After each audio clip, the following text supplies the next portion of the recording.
Microphone check 1, 2. What is this? We are back with the Just Being Earnest show. Yeah. Maybe we'll put this one out. Why you gotta be like that? I'm just saying, maybe this one will get put out. Hopefully.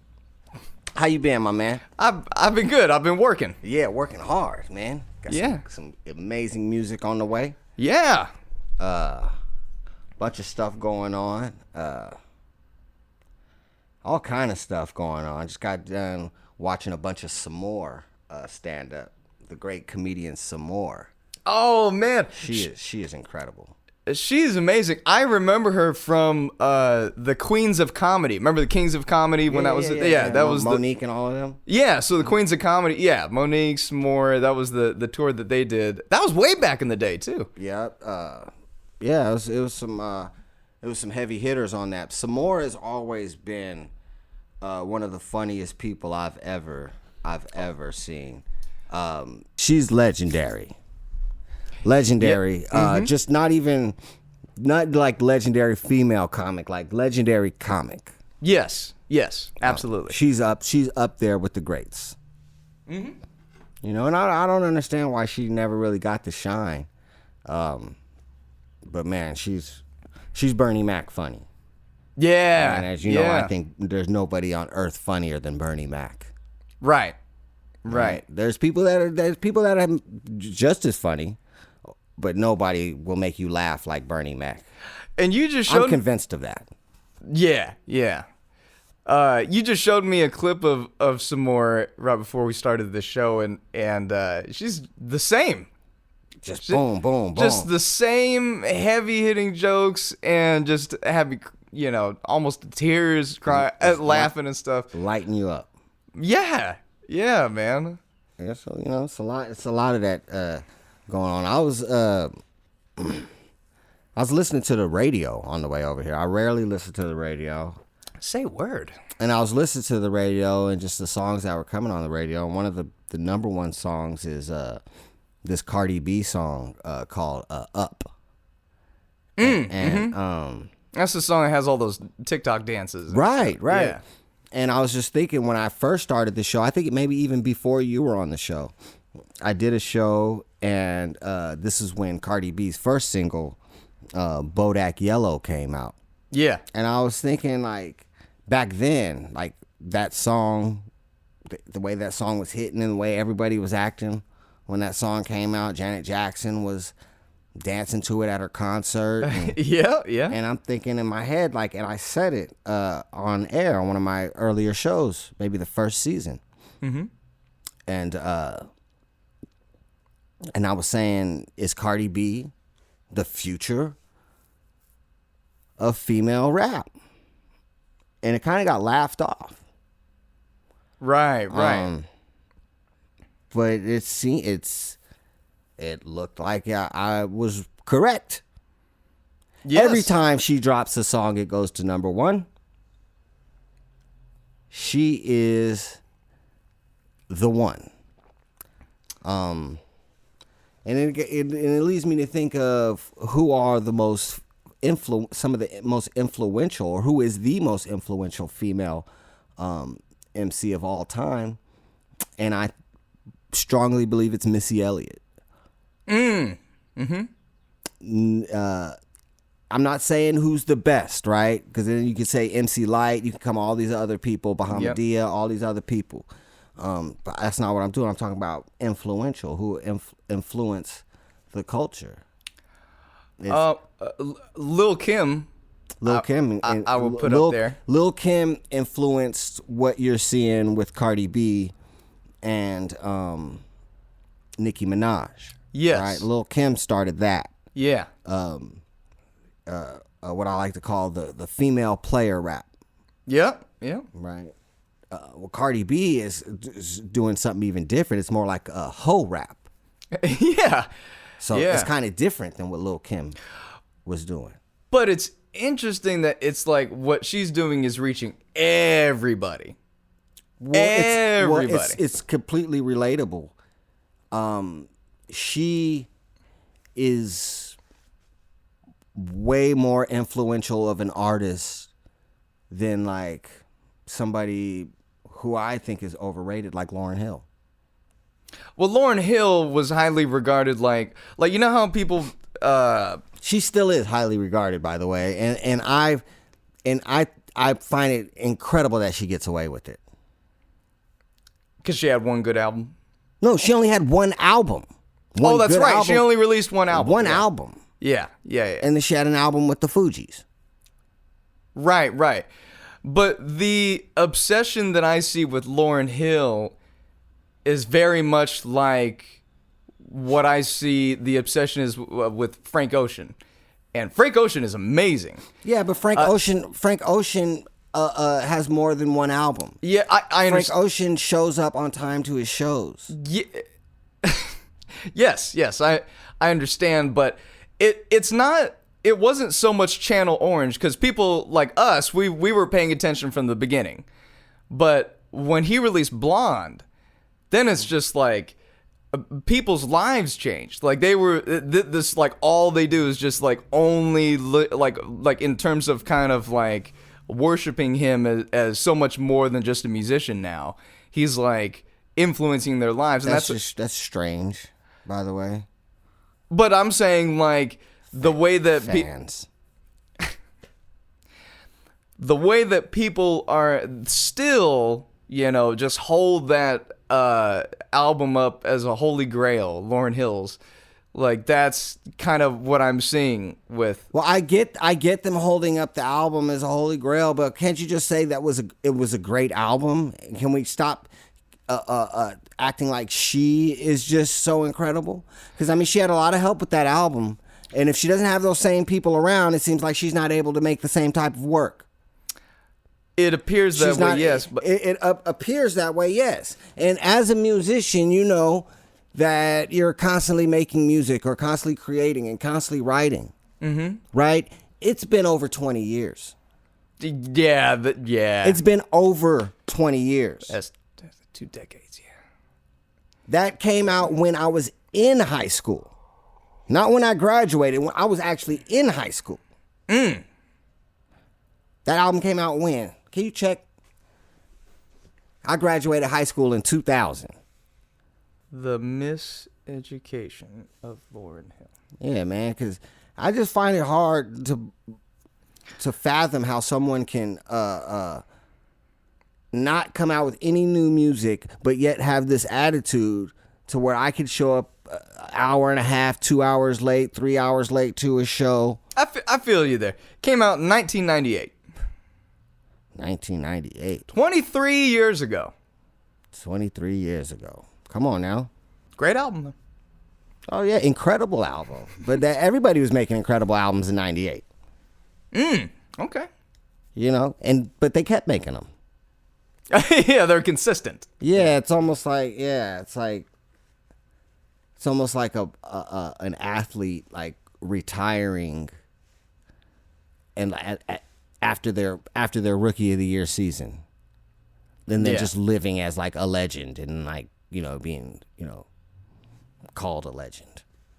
Yeah, I still respect it though, because after all these years, the image of Lauryn Hill and the album, it still has an impact on people. Like, because incredible. Man, that time, like, I would say from like 93 to 99 is some of the most incredible music coming out of hip hop and R&B. All of that stuff back then, and that one in particular had so much of an impact on men and women. Yeah, little girls and boys. Played on the radio constantly. To this day. I got nothing to say about that. But what I'm saying is just how can somebody live off this like legendary status?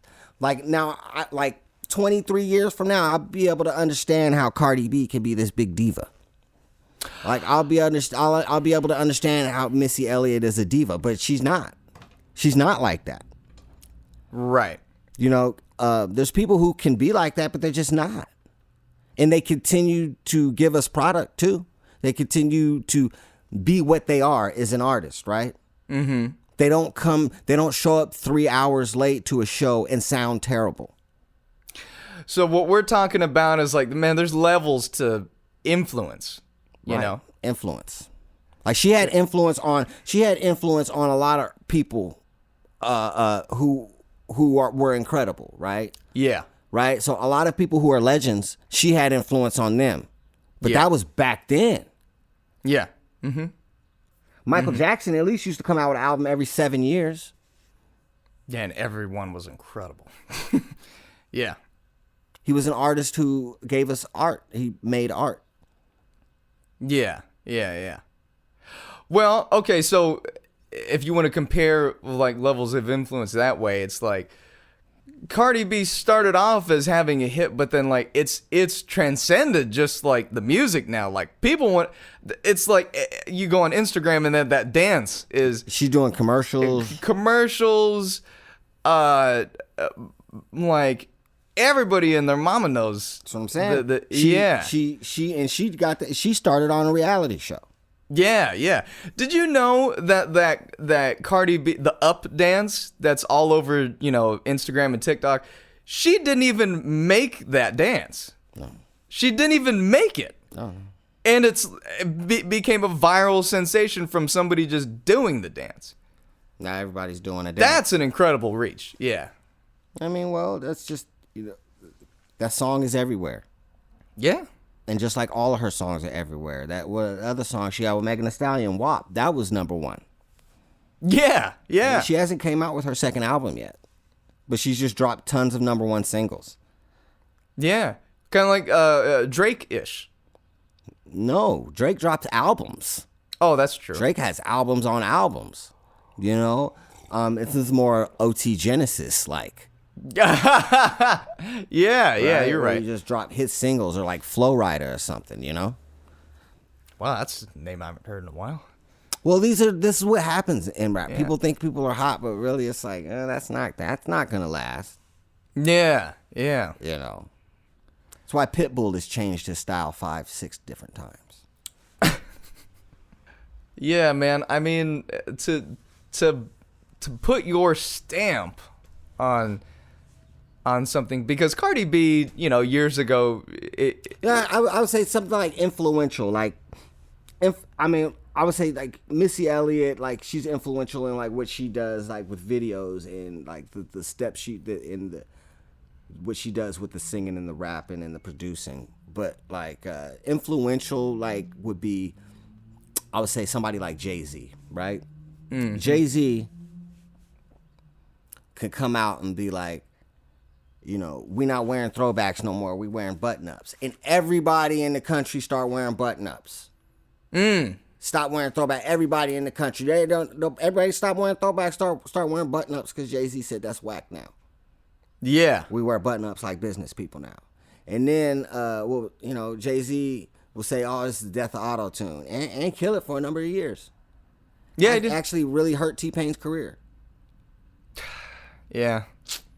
It hurt T-Pain's career. And then all these youngsters got to, reap the benefits. They're back on it now because nobody wants to like learn how to sing. I'm just saying it is what it is. I got nothing to say about it. I got nothing negative to say about what the kids are doing. I just don't understand it. It's not for me. Some of it is. Yeah. Some of it I can dig it. Some of it's not for me. I don't have too much bad to say about it, I'm just not listening to it personally. These youngsters out here, all these old people be having so much to say about these youngsters. And, when I was young, the streets was wild, but they wasn't wild like these kids is wild. These kids are different, man. Yeah. These kids will run across the street, broad daylight, with a dress and a purse on, with a little clutch, twirling around the street and knock your head off with the Draco. Oh yeah, dude. There was an incident in the 707 last year. These kids ran across the street with a flamethrower. You told me this story.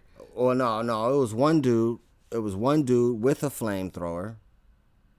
During the riots, the pandemic riots. Oh yeah. Summer pandemic riots. He had a flamethrower. He signaled some kids with the flamethrower, and they came over and bashed the windows in. Where does one even acquire a flamethrower? I don't know. I guess it's not that big of a deal when I was explaining it to some of the crazier people I know. Oh, okay. It seemed like they was just like, whatever, man, get the ooh-wop, and Yeah. Well, yeah. These kids are different. Yeah, these kids are about it. Yeah. Yeah. They're on the Ritalin, and the Adderalls, and the Ritalin and the Adderalls. That's what the kids are on. Yeah, that's what they're giving them nowadays. That's what they're giving them. They're giving them the Ritalins and the Adderalls, right? That's what I thought. I believe those are medications only for kids with ADHD, I think. I think the doctor's just giving them out now. Oh, okay. I don't know. Allegedly, I don't know. Allegedly. I don't know if that's what's happening, but that's what it seems like. These kids on the video games and the Instagram and things. Oh no, they on the TikTok. The TikToks. They on the TikTok because the old people is taking over the Instagram. Man, there's so many comedians out there on TikTok. There's some good ones. There's really good ones. Yeah. Culture wars. Culture wars. Yeah, man, the youngsters versus the old cats. The old heads just need to relax. So often we forget. It was like, we were those kids once. Yeah. With our parents saying like, what is this? I don't forget. I know now. Like, I'm aware. Like, you're hyper aware. I'm aware. I'm aware of my age. I'm aware that I don't get it, and I won't understand. I'm not trying to be cool. Right. I've already been cool before. It's not really that tight. These old people, y'all not cool no more, by the way. You might think you cool, like you feel cool in your heart, but you're not cool no more. Public service announcement. You're past the prime of cool. Yeah, man. I guess it's okay. It's okay. Yeah, these kids into wearing purses and things like that. I'm not into it. Like, oh, my bag, I gotta have get the bag. Man, that's a purse, homie. But whatever, the people are into that kind of things now. You want to wear your dress and your purse. That's just not my fashion. I saw I see the boy Kid Cudi with the dress on SNL. You see it? Yeah. Kid Cudi had the dress on SNL. Which I was like, okay, why is he doing this? And I thought he had an album out, and then he said that he was doing it for Kurt Cobain. Oh, yeah. Kurt Cobain used to wear a dress. He just did that one time. And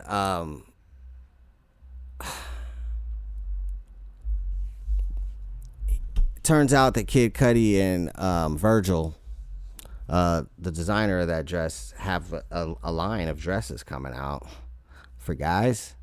That's a new thing. But my thing was, bro, don't. If Kid Cudi is aware of mental health,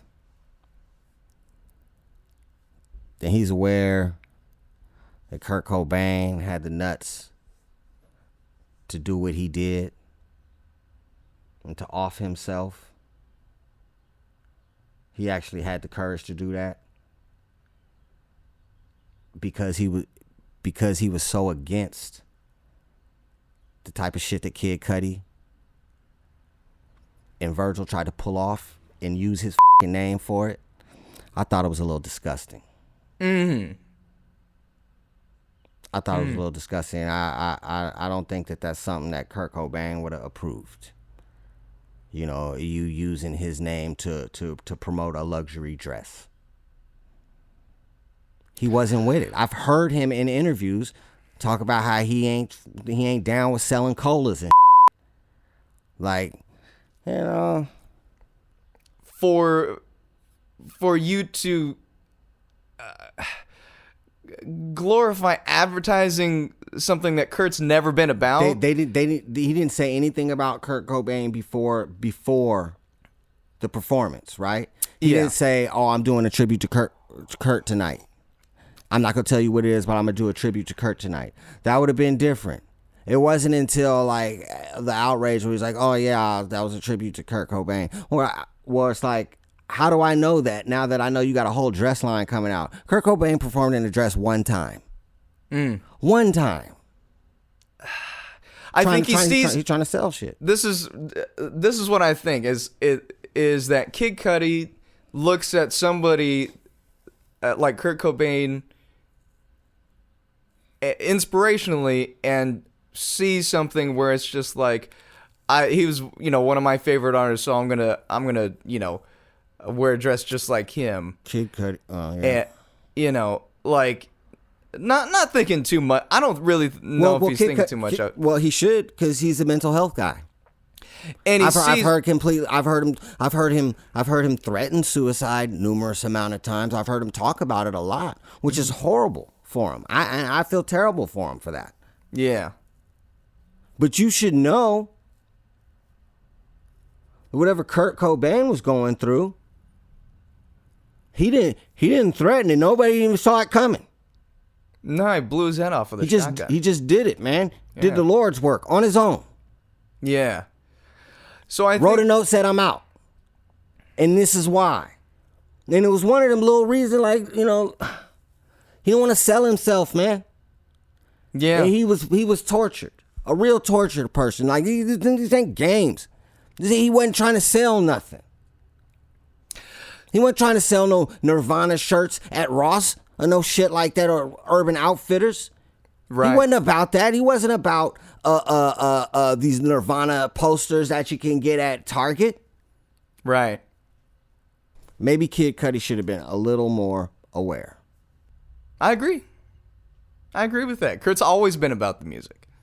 Go look up a Kurt Cobain Pepsi commercial. You won't find it. No. You might find a Dave Grohl one.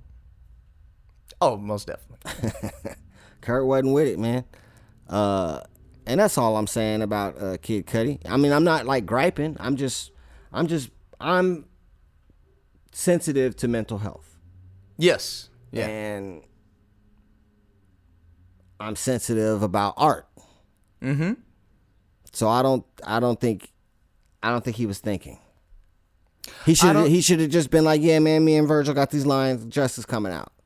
I would have been cool with that. Like, they doing dresses. See, I'm take too old the Kurt for that. Cobain thing out of it. Yeah, if you wouldn't even mention Kurt Cobain, I would have nothing, no problem. Kurt Cobain is not the only male artist that's ever worn a dress.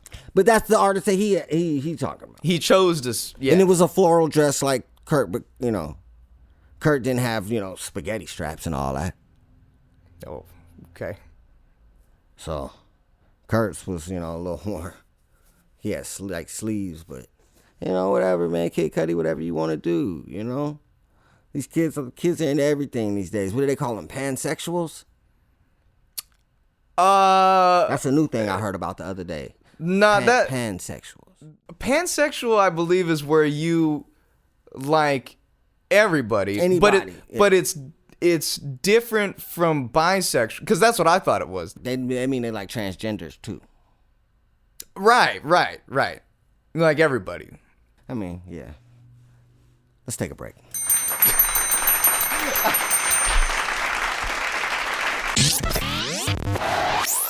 Yes. Hey, man, we back in here, man. Yep. Here we go. Didn't want to take it too far the other way. Man, I got this Pfizer running through my blood. Oh, man. My arm's a little sore. Dude, it feels like, when I got mine, it felt like somebody just socked me in my arm hella hard. Yeah, it was tough, man. I was doing weird stuff like sleeping in the daytime, which I never do. Oh, it'll put you out, man. Which was crazy. And I understand the anti-vaxxers. I get it. I totally get it. I got the vaccine because look, I'm a healthy person, right? I got a healthy body. I've taken good care of myself. I'm not personally afraid of the virus, right? That's not why I got the vaccine. I got the vaccine because I didn't want to transmit the virus. Right. Spread it, yeah. And that's all I'm saying. So, I mean, and I understand if you don't get it. What I don't understand is the people who are like all you sheeple and all of your sheep and all of this, you're conforming and all. Like, I don't get that. Like I get if you don't want to take it, but why do you need to like discourage somebody else from taking it? If we want to be America and have freedoms, then people are free to take it. People are free not to take it. People, People say that. Like, did they ever get a tetanus shot before? you know what, man? I don't know. I never really know their objections. All I can say is, cool. I get it. Whatever. If you don't want to, you don't have to. It's not like they're at your door. Pretty soon I have a feeling there's going to be a thing to where it's like, if you want to go somewhere and you want to not wear a mask, it'd be cool to have, a vaccine to say, oh, hey, I already got this. I don't need to wear a mask. See, the reason I got the J&J. I got that Pfizer. Yep. Boy, did that knock me out, by the way. But I got my vaccine because, same reason, I would rather not unknowingly spread it. Yeah. Even though I'm young and healthy. The other reason why I got it is because I want to do things again. Right. And I figured, like, the way that you would be able to, like, let's say go to a show again. Like, see a live music show. Right. I would figure that you show proof of vaccination. You get your tickets and y'all could go, and that's the way it's going to be for a while. Until it's just completely eradicated, the virus, that is. I just figured that it would just be a ticket into so many the things that I wanted to do again. Right. I mean, yeah. Fly, too, Go places, yeah. You see what India's going through. Oh, man. And it's sad over there. It's bad. It's all bad, man. And, this is, we live in the greatest country in the world. And this shows you, just when people are making decisions and people are like saying, when people have the privilege to say, I'm not taking the vaccine that can help me from getting it or help me from spreading it. And people just don't have to do it if they don't want. That's the beauty of where we live and where we were born and raised, True. Nobody's forced to do anything. As much as they want to say they're being forced, you're not forced to do anything. True. People are, everybody just so wants to shame people. They always want you to live in fear either way. Yeah. Right? There's some type of way they want you to fear something. Whatever side it's coming from, they want you to be scared of something. It's usually the two sides to this are going to be, oh, these people are taking this away from me. Or, oh, these people are forcing this upon me. Those are the two ways it usually goes. Well, I've seen different ones than even that. I've had people react to me getting the vaccine like, oh man, I hope everything works out for you. I wish you the best. What? Yeah, like, like people like you finna pass or something? Yeah, like people are scared for you in the future, which I also understand. It's not like it's FDA approved. No. They made it within a year. I get it. Yeah. So, it is what it is. I understand. But I just don't understand the shit talking. I don't get that. I got the same freedom. We have the same freedoms as them, Like we all have the same freedoms. Yeah. We all got the same 24 hours in a day to do whatever you please to do with it. Yeah. Yeah. I think people just need to stop worrying about what other people are doing all the time. Yeah, like if you're...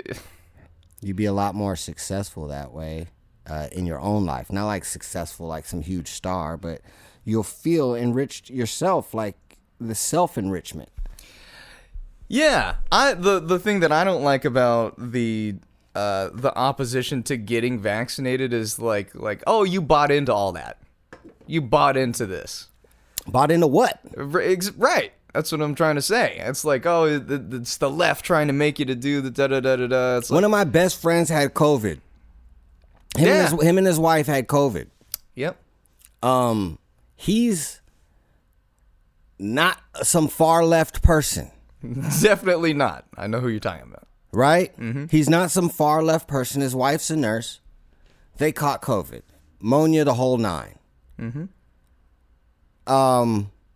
He was the first person I knew with the vaccine. He's the first person I knew that got it. Yeah. Yeah.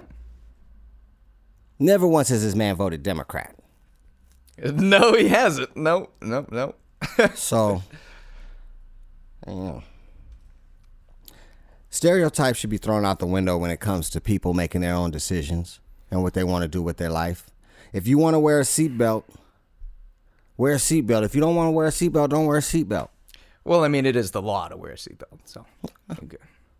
Everybody don't go around following the law all the time. But yeah, you know what I'm saying. It's a law now, but like, I mean, I don't think it should be a law. No, because that has nothing to do with other people's lives. It's just your own. Right. I don't think it should be a law. I agree with that, actually. I think it should be a law that kids should be buckled in. Yeah. But yeah. Just like drugs, masks, anything. You don't have to wear a mask. Don't wear a mask. Yeah. But it's also on you if you end up spreading it. Yeah. That's what it is. So. That's what it is. I know people that are never going to get a vaccine. Of any kind. I mean, I thought that I knew people that weren't going to get the vaccine, and now they're... Yeah. Right.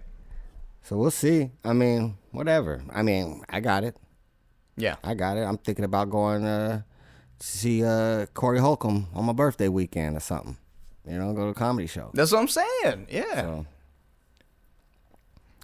it is what it is. It is what it is. I hope y'all stay safe out there, vaccinated or not. I was hoping to get some mutant abilities from mine. I haven't gotten any. Have you got some yet? I haven't got any mutant abilities yet, but I do remember, because you yesterday was when you were going through it, and then this morning I woke up to a phone call that I was not prepared for. I don't know if he got mutant abilities, but he called me screaming. I was well rested. He called me and I was like, "What's up, man?" He goes, "Ah!"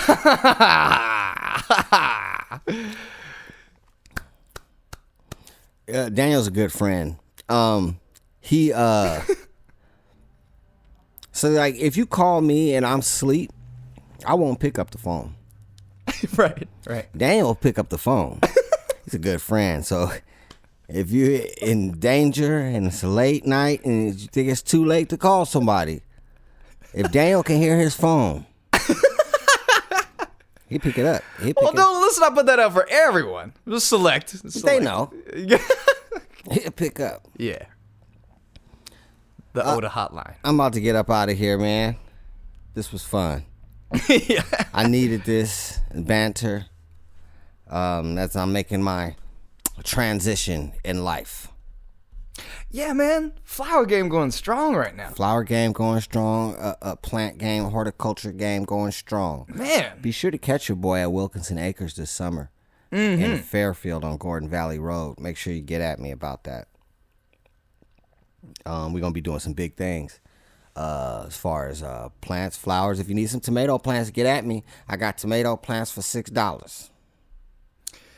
Get at me, dog. Tomato plants. I got pepper plants. Get at me. We got them. Tons. I always got it. I'm out.